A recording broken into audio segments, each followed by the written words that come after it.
এই মুহূর্তে আমি রয়েছি কোচবিহারের তৃণমূল কংগ্রেসের প্রার্থী তথা সিতাই কেন্দ্রের বিধায়ক জগদীশ চন্দ্র বর্মা বসুনিয়ার সাথে সরাসরি কথা বলবো তার সাথে। দাদা, এবার ভোট, এই ভোটের মূল ইস্যু কি, কিভাবে ভোট চাইবেন মানুষের কাছে?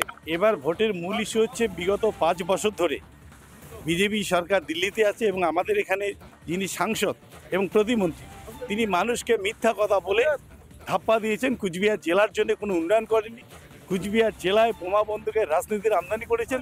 তাই আমরা কুচবিহারবাসীকে শান্তির পক্ষে, উন্নয়নের পক্ষে ভোট দেওয়ার আবেদন করব এবং কুচবিহারের মানুষ শান্তি এবং উন্নয়নের পক্ষেই এবার ভোট দেবে। গতবার আপনার এই বিধানসভা কেন্দ্র থেকেই সব থেকে বেশি ভোটে আপনারা এগিয়েছিলেন, এবার কতটা আশাবাদী?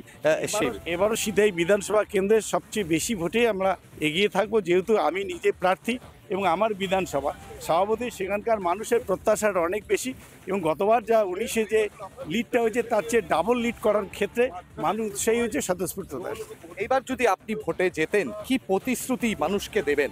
আমরা প্রথমেই বলছি যে আমরা কুচবিহার জেলার উন্নয়নটা চাই, যে সমস্ত কাজ এখনো হয়নি সেগুলোকে আগামী দিনে করতে হবে।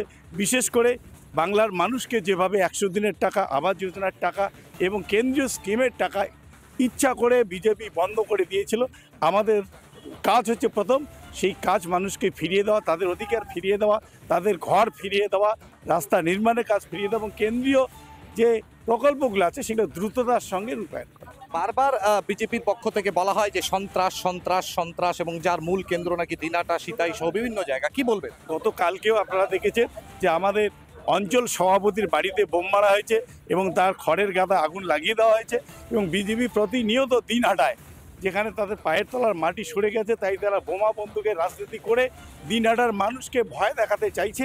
কিন্তু এই কাজ তাদের সিদ্ধি হবে না, কারণ দিনহাটার মানুষ ঐক্যবদ্ধ এবং এবারে বিজেপিকে কুচবিহার জেলা থেকে মানুষ বিদায় দেবে, সেটা সিদ্ধান্ত মানুষ নিয়েছে। এই যে রাজবংশী ভোট, বিজেপি বলছে তাদের সাথেই রয়েছে, অপরপক্ষে অনন্ত মহারাজকেও দেখা যাচ্ছে না বিভিন্ন প্রচারে, কিন্তু বংশীবদন বর্মন রয়েছেন আপনার সাথে। কতটা আশা করছেন যে রাজবংশী ভোট কি হবে? অবশ্যই আমি নিজে একজন রাজবংশী মানুষ হিসেবে মানুষের কাছে আবেদন করব যে বিগত বছরগুলোতে রাজবংশী মানুষকে যেভাবে বিজেপি মিথ্যা কথা বলে প্রবঞ্চনা করেছে তাদের সঙ্গে, এবং রাজবংশী মানুষরা বুঝতে পেরেছেন যে আলাদা রাজ্য, ইউনিয়ন টেরিটরি বা রাজবংশী ভাষাকে অষ্টম তপশিল বা পঞ্চানন বর্মার নামে মিউজিয়াম, এটা টোটালটাই ভাওতা এবং রাজবংশী রেজিমেন্টের কথা বলে মানুষ নারায়ণী সেনার কথা বলে মানুষকে ভাওতা দিয়েছেন। এবার রাজবংশী মানুষ সেটা বুঝতে পেরেছেন, তাই তারা ঐক্যবদ্ধ এবং এবার এই নির্বাচনে সমস্ত রাজবংশী মানুষ আমার পক্ষে আছে। একদমই তাই। এই মুহূর্তে কিন্তু এতক্ষণ আমরা কথা বললাম কোচবিহার জেলা তৃণমূল কংগ্রেসের প্রার্থী জগদীশ চন্দ্র বর্মা বসুনিয়ার সাথে। তিনি সরাসরিভাবে জানালেন এবার মানুষ উন্নয়নের লক্ষ্যেই ভোট দেবে। কোচবিহার থেকে কিংশুক দত্ত, রিপাবলিক বাংলা।